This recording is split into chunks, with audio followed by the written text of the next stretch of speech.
So yan mga Diaz, so good afternoon. So kapon, ito yung Raider 150 na overall. So ang sira niya yung sa kanya side bearing. So ngayon ito na at Conrad niya napalitan. So ito na ngayon, panda rin natin. At yung timing chain napalitan pala. Timing chain, ayan. Pinalik ko lang yung sa kanyang stock na tensioner. Kasi patak na itong kanyang timing chain. Nagpo-cause ng ingay. Ayan. Ito ang andar niya kasi naka-convert itong kanyang CDI at mayroong minago sa magneto. Dahil na sa throttle ka rin na standard no, di ako nagdako no, nagdako sa standard mo. So goods dito, yung sa Kilex natin wala pa yun. Kasi yung sa connecting rod, pa-press pa namin doon sa loob.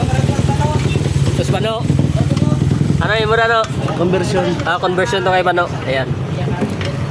Conversion smash.